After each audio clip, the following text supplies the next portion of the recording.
There is an old saying among the elders that most people never hear until it is almost too late. They say, "A man spends the first half of his life building walls, and the second half wondering why he feels so alone inside them." Most people spend their entire lives collecting things, habits, opinions, relationships, regrets, layer upon layer, year upon year, until the weight of everything accumulated becomes the very thing that prevents them from moving forward. But the elders say, after 60, what you stop doing matters more than anything you could ever start. Not because starting is wrong, not because ambition fades or dreams lose their color with age, but because by 60, most people are carrying wounds they forgot they were carrying, patterns they never chose consciously, voices in their heads that belong to people long gone. And the elders knew, the ones who lived longest, who laughed deepest, who died with a kind of quiet satisfaction. They knew that freedom in the later years is almost never about addition. It is about release. Today we are going to talk about 5 things the elders say you must stop doing after 60. Not suggestions, not gentle advice. Warnings, offered with love, but spoken clearly, the way only someone who has seen the end of the road can speak them. Here are the 5. 1. Seeking approval from people who never supported you. 2. Replaying old wounds that already took enough from you. 3. Competing with who you used to be. 4. Explaining yourself to those who misunderstand you on purpose. 5. Waiting for the right moment to finally live.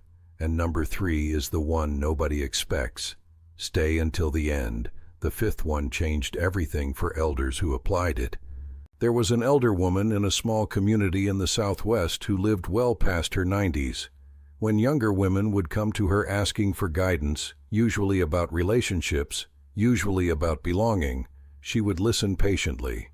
Then she would ask one question, "And does this person's opinion of you match what you know to be true about yourself?" Most of the time the answer was no, and she would nod slowly, as if she already knew. She used to say, "There are people in your life who were never meant to see you clearly. Not because they are evil, but because their vision is clouded by their own pain, their own disappointments, their own unlived lives. And when you keep returning to those people asking to be seen, you are not seeking approval. You are punishing yourself." After 60, something must shift in how you relate to validation. Not because you should become cold or indifferent to what others think. That would be its own kind of poverty. But because by 60, you have enough evidence. You have lived long enough to know which voices in your life have consistently told the truth about you, and which ones have consistently told the truth about themselves by how they treated you. The approval seeker inside us was born very young. It was born the first time we did something wonderful and looked up, hoping someone important would notice. And sometimes they did not notice, or they minimized, or they looked away, and something in us decided, "I must try harder, I must be more, I must earn it." That child deserved better. That child was right to want to be seen. But carrying that child's hunger into your 60s, 70s, 80s, feeding it by returning again and again to people who have shown you repeatedly that they cannot give you what you are looking for, this is one of the deepest forms of self-abandonment there is. The elders say, stop going to the well that has always run dry. The people who have seen you, really seen you, do not require your endless performance. They do not need you to shrink or expand or justify your existence. They simply know you, and you feel it when you are with them. That ease, that rest. After 60, let that be your compass. Let the quiet warmth of being truly known guide you toward where your energy belongs, and gently away from the places you have been pouring yourself into empty containers. You are not here to earn love from people who decided long ago not to give it. You never were. There is a teaching about fire that many elders share. They say, the first time you are burned, the fire is to blame. The second time, perhaps you did not yet understand the danger. But the 10th time, the 100th time, sitting beside the same flame, holding your hand in it, wondering why it still hurts. That is no longer the fire's fault. Old wounds are like that fire. Something happened to you. Maybe many things happened to you. Betrayals, abandonments, cruelties, both large and small. Words spoken at the worst possible moment by someone who should have known better. Losses that came too soon. Doors that closed before you were ready. These things were real. The pain was real. The impact on your life, also real. But somewhere along the way, for many people, the wound itself becomes a kind of home. Not because they enjoy suffering, but because the story of the wound has become so deeply woven into their identity that to release it feels like losing themselves. I am the person who was abandoned. I am the person who was never chosen. I am the person who sacrificed everything and received nothing. The elder will ask you, who would you be without that story?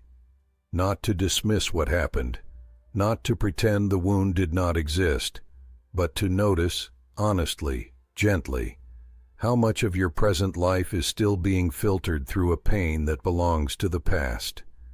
Replaying old wounds does something very specific to the mind and body after a certain age. It keeps the nervous system locked in a state of vigilance that was designed for survival in an active crisis, not for a crisis that ended decades ago. The body does not always know the difference between a memory and a present reality. When you replay the wound, your body responds as if it is happening now. And so you live, in part, in a permanent yesterday. Guarded, tense, waiting for the betrayal to come again, because it always has before. The elders are not asking you to forgive in the way the word is sometimes misused, as if forgiveness means pretending the harm was acceptable or restoring a relationship that was never safe. They are not asking you to make peace with what was wrong. They are asking you to stop living inside it. There is a difference between remembering and replaying. Remembering acknowledges what happened and learns from it. Replaying becomes it, over and over, without release. After 60, the elders say, the wound has already taken years from you. Do not give it decades more. The present moment, this actual living, breathing moment, is the only place where anything good can enter. And as long as your attention is consumed by a past that cannot be changed, you remain unavailable to the life that is still here, still waiting, still offering itself to you. And here it is, the one nobody expects. This is perhaps the quietest of the 5, and in many ways the most devastating. Because the world prepares you to compete with others. You are taught from childhood to measure yourself against your peers, your neighbors, your colleagues, the strangers on screens whose highlight reels you confuse for real life. That kind of comparison is painful, but most people recognize it eventually for what it is. What is far less recognized, and far more corrosive, is the competition people wage silently against their former selves. The body that moved differently at 40. The mind that recalled names and dates without effort at 35. The energy that carried you through 16-hour days without cost at 25. The version of yourself who had not yet made the mistakes you now carry. The person you almost became, if only things had gone differently. This comparison has no winner. Because the self you are measuring against no longer exists in the physical world. It lives only in memory, and memory is always selective. It preserves the highlights and softens the suffering. You are not remembering the exhaustion of your 20s, or the uncertainty of your 30s, or the specific quiet desperation of your most productive years. You are remembering a version of yourself that was as incomplete then as you are now, only differently so. The elder will tell you every version of yourself was doing the best it could with what it had, including this one. There is a particular grief in growing older that does not get discussed enough. It is the grief of capability. The grief of watching certain doors close, not because you failed to open them, but simply because time moves in one direction. Athletes know this grief intimately. Parents know it when their children no longer need them in the same way. Artists know it when the medium they worked in for decades no longer responds the same way in their hands. This grief is real, and it deserves to be honored. But there is a difference between grieving what has passed and resenting what remains. The elder who competes with their past self spends their days in a kind of internal humiliation, convinced that what they are now is a diminished version, a lesser edition, a faded copy of something that was once brighter. And from that place, no joy is possible. Because joy requires presence, and presence requires accepting what is, not mourning what was. After 60, the invitation is to ask a different question. Not, how do I measure up to who I was? But rather, what is uniquely available to me now that was not available then? The answer might surprise you. Wisdom that cannot be faked or rushed.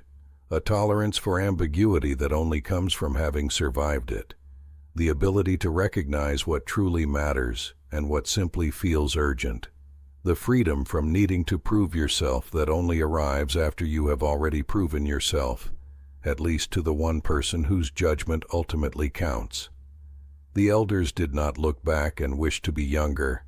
They looked back with gratitude for the road and forward with curiosity about what still remained. Stop competing with who you were. Become curious about who you are still becoming. Before we continue to the next lesson, I want to share something with you. Many of the reflections I've been gathering about aging, inner peace, silence, and the forgotten lessons of older times have been brought together in a book called The Last Teachings. It is a simple conversation, written the way an elder would speak to someone sitting quietly beside them.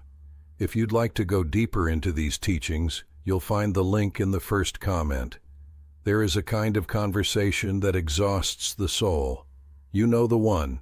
The conversation where no matter how clearly you speak, no matter how carefully you choose your words, no matter how patient and measured and precise you are, the other person continues to misunderstand you in the exact same way they always have, because they are not misunderstanding you by accident.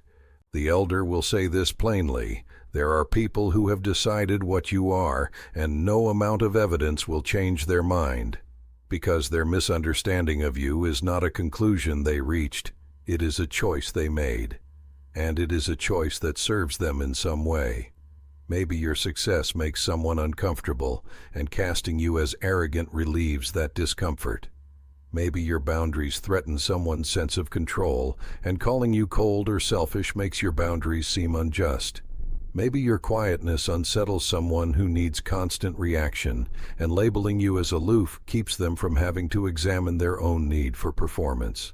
Whatever the specific mechanism, the point is the same. You are not being misunderstood because you have failed to communicate clearly enough. You are being misunderstood because someone, on some level, needs to misunderstand you. And the exhausting, soul-draining error that so many people make across decades, in relationship after relationship, is believing that if they could just find the right words, the right tone, the right moment, the other person would finally see them correctly. The elder will hold your hands gently and tell you, that moment is not coming. Stop waiting for it. This does not mean becoming cold. It does not mean carrying bitterness toward those who have refused to see you. Bitterness is just another form of staying attached, and the elders had no interest in teaching attachment in any of its forms. It means simply, quietly, firmly, without drama, withdrawing the energy you have been pouring into a project that was never going to succeed. Not explaining, not defending, not constructing the perfect argument that will finally make them understand. Just living your life with such clarity and such peace that the need for their understanding dissolves naturally. There is a profound freedom on the other side of this surrender. When you stop needing to be understood by those who have chosen not to understand you, you discover something remarkable. You already understand yourself. And that, the elders say, is the only understanding that was ever truly necessary. After 60, your time and your energy are among the most precious things you possess. Do not spend them on courtrooms in your own mind, where you are simultaneously the defendant, the prosecutor, and the jury, rehearsing arguments for someone who is not even there, who would not accept the verdict even if they were. Close the courtroom, walk outside, live. Stay with me here because this one matters most. Stop waiting for the right moment to finally live. If you had asked most people in their 40s whether they were living their real life or waiting to begin it, most of them would have paused. And in that pause, you would have found the answer. There is a particular waiting that afflicts human beings, a kind of suspended animation dressed up as patience or wisdom or practicality. It says, when the children are grown, when the debt is paid, when the health improves, when the weather changes, when the timing is right, when I feel ready, then I will begin. The elders watched this pattern across generations. They watched people wait through their 40s, their 50s, their 60s, each decade producing a new and entirely reasonable justification for why the real living was still to come. And then something happened, a diagnosis, a loss, a sudden encounter with their own mortality, and the waiting became unbearable to look at. All those years, all that abundance that passed unnoticed, all those ordinary Tuesdays that contained more grace than any special occasion ever would, and that no one recognized until they were gone. The elder does not say this to create guilt. Guilt is useless here. You cannot go back and inhabit the moments you passed through asleep. They are gone, and mourning them too long is itself another form of absence. What the elder says is, do not let this be the story of what remains. Because here is what the elders knew, what they tried to pass down in every story, every ceremony, every quiet conversation by the fire. This moment, right now, is the right moment. Not metaphorically, not as a motivational phrase. Literally, actually, this is it. This is what was always coming. This is the life that was available to you all along. The waiting was not preparation, it was avoidance. Not always conscious avoidance, but avoidance nonetheless of the risk of being present in one's own life, of actually wanting something and possibly not receiving it, of showing up fully and still finding pain. Presence requires vulnerability, and many people discovered early that presence hurt, and so they developed the habit of being almost there, always almost, perpetually arriving, but never quite arrived. After 60, there is neither time nor reason for this anymore, not because death is imminent, though that is a truth the elders always held with gentleness rather than fear, but because the cost of the waiting is now undeniable. You can feel it in a way that was easier to ignore at 30, at 40. The years are not abstract anymore. They are specific. They are the friend who did not make it to 60, the sibling whose health changed before anyone expected, the parent who finally had everything they needed for peace and then found they did not have the time. The right moment, the elders say, has never looked like you imagined it would. It has never arrived with fanfare or the resolution of every outstanding problem. It has always looked like this, ordinary, imperfect, full of unfinished business, accompanied by uncertainty. And it has always been enough. If these words have touched your heart, perhaps you'd like to know about the last teachings. In it, I've gathered some of the most important lessons about solitude, relationships, inner peace, and what truly matters as the years pass. And you'll also receive as a gift a special teaching called The Secrets of the First Hour, about the quiet habits that many elders considered sacred for beginning the day. The link is in the first comment. 5 things, 5 releases. Stop seeking approval from those who were never going to give it. Stop replaying wounds that already took enough. Stop competing with the person you used to be. Stop explaining yourself to those who misunderstand you on purpose. Stop waiting for the right moment to finally live. These are not 5 easy things. Anyone who pretends they are has not truly carried them. Seeking approval is not a flaw, it is a wound. Replaying old pain is not weakness. It is the mind's attempt to make sense of something that perhaps never made sense. Competing with your past self is not vanity. It is grief in disguise. Explaining yourself is not foolishness. It is the deep human longing to be known. And waiting is not laziness. It is fear wearing the clothes of patience. The elders had compassion for all of it. But compassion, in their teaching, was never the same as permission to remain unchanged. You can have full compassion for why you do something and still choose, gently, firmly, one day at a time, to do it differently. That is what they meant by wisdom, not the absence of human struggle, but the willingness to struggle in the direction of freedom rather than the direction of familiar suffering. After 60, the elders say, you have earned the right to put certain things down, not because you are too old to carry them, but because you are finally old enough to know that you never had to. The road ahead, however long or short it proves to be, can be walked lighter. And a lighter walk is a freer walk. And a freer walk is, in the end, the closest thing to peace that most of us will ever find on this earth. Which of these are you still carrying?